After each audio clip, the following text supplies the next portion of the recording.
Assalamualaikum warahmatullahi wabarakatuh. Welcome back to my channel. Let's learn English with me, Mr. Yan. Oke. Hai, thank you for taking your time with me. Anak-anak, selamat datang di channel saya Let's Learn English. Nah, saatnya kesempatan kali ini kita akan belajar tentang materi selanjutnya yang akan kita pelajari.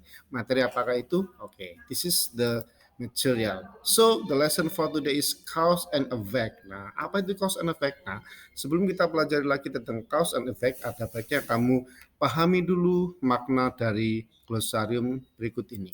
Nah, this is we have cause, effect, due to, because of, thanks to, owing to, because, since, as, for, as a result. Nah, ini adalah arti dari kata-kata berikut ini. Contohnya ada cause, artinya menyebabkan atau sebab, sementara effect ada akibat atau dampak.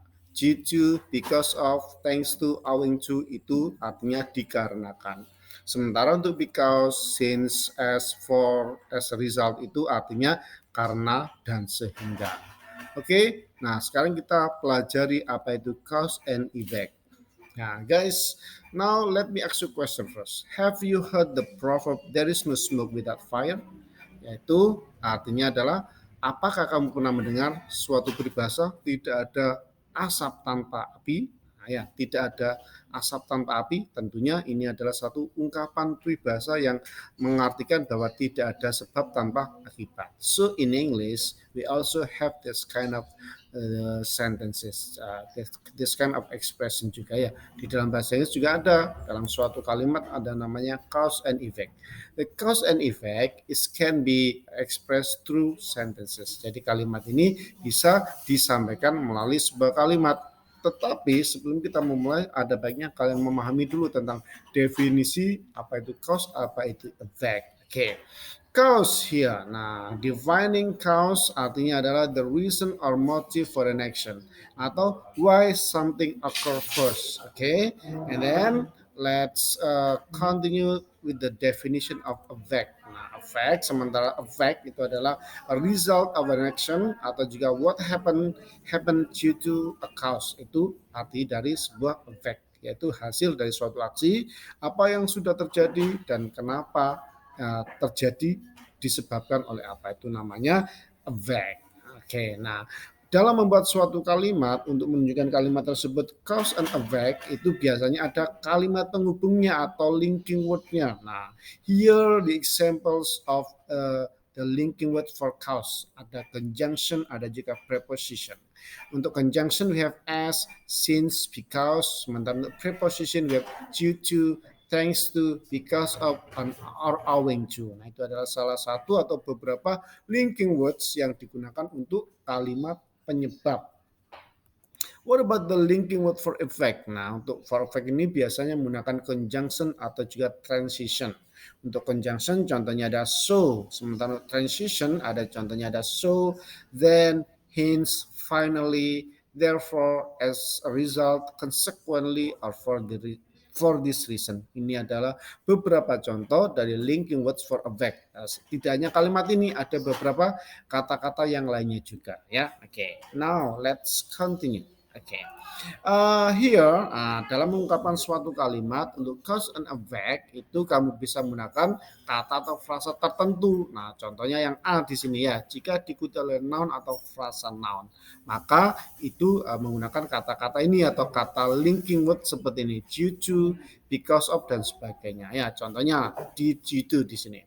Due to heavy rains, we can't go to the concert. Nah, ya, karena hujan deras, we can't go to the concert. Kita tidak bisa pergi ke konser. Nah, ya, due to heavy rain itu adalah cause, sementara we can't go to the concert adalah effect. Nah, contoh lain ada he got a good grade because of his study habits. Nah, penyebabnya adalah cause-nya adalah because of his study habit.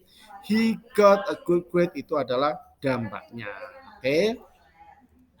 Nah, ada contoh lagi yaitu ada owing to, as a consequence of, as a result of, thanks to, dan sebagainya. Itu adalah beberapa contoh untuk pengungkapan kalimat cause and effect. Nah, kamu bisa lihat di layar ini ada beberapa contoh, kamu bisa baca sendiri. Oke, I'll give you around 1 minute to to read the question, to read the example here. Ya, saya beri kamu waktu kurang lebih 1 menit untuk membaca contoh-contohnya kalimat berikut ini.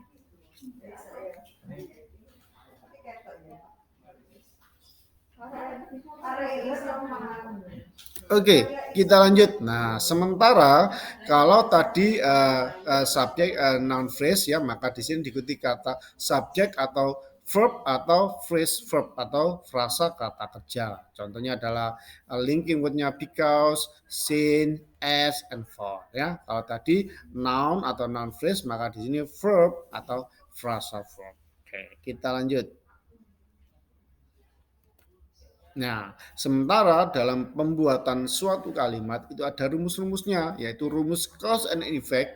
Ada contohnya seperti berikut ini ya. Ada effect plus conjunction plus cause. Nah, there are two examples ya. Ada dua contoh di sini. Yang pertama adalah I got a fever because I got caught in the rain yesterday. Di sini kita gunakan conjunctionnya adalah because. I got a fever itu sebagai effect, sementara penyebabnya atau cause-nya adalah I got caught in the rain yesterday. Contoh yang kedua, the teacher was angry since the students were being noisy. Nah, di sini juga sama. The teacher was angry itu adalah effect, sementara the students were being noisy itu adalah cause. Sementara untuk rumus cause plus conjunction plus effect, nah cause di awal kalimat dan efeknya di akhir kalimat itu ada contohnya seperti ini. My dad had extra work to do in the office, so he got home late. Nah ya, dampaknya penyebabnya ayahnya itu ada kerja lembur di kantornya sehingga dia harus pulang ke rumah. I spent all of my money on this dress, so I have no money left. Ya, jadi itu juga termasuk contohnya. I spend a lot of money on this dress. I have no money left. Okay, next for the example of verb plus preposition plus noun phrase. I couldn't wake up early this morning because of going to bed late. Ya, or I need to go back to John's house due to the heavy rain. Itu adalah yang kalimat pertama itu termasuk efek, sementara kalimat selanjutnya diikuti sebelum preposisi itu namanya masuk noun phrase ya. Oke. Sementara untuk contoh kalimat preposition plus noun phrase plus a verb itu ada contohnya di sini. Due to the regulation to wear masks in public places, we should remember to always bring one. Thanks to the COVID-19, we must follow the health protocols. Nah, itu adalah beberapa contoh untuk kalimat yang menggunakan rumus a verb plus preposition plus noun phrase. And selanjutnya yaitu rumus dari cause plus transition plus effect. Di sini ada contohnya, ada dua lagi, yaitu the food delivery was not coming yesterday, hence I ordered another one. I didn't bring any money to the grocery store, therefore I couldn't buy anything there. She never cleans her room. As a result, her room is always dirty. Nah, ini adalah menggunakan transisi, ada hence, therefore, and as a result. Jadi nanti besok ketika kamu ada kalimat seperti ini, kalian bisa menjawab, ya, nah, hence itu kan maka dari itu, nah ya, hence itu artinya maka dari itu, therefore, oleh karena itu, nah, as a result atau sebagai dampaknya, sebagai hasilnya, nah ya itu masuk di sini, masuk efek. Oke, anak-anak, saya rasa materi kita untuk kesempatan kali ini cukup dan kita lanjutkan dengan comprehension question. Artinya nanti ada beberapa quiz yang perlu kalian ikuti supaya lebih paham lagi tentang materi cause and effect. Okay, by the way, this is the end of the lesson. Thank you for joining today class. I hope you still healthy, wealthy, and wise. See you next time. Assalamualaikum warahmatullahi wabarakatuh.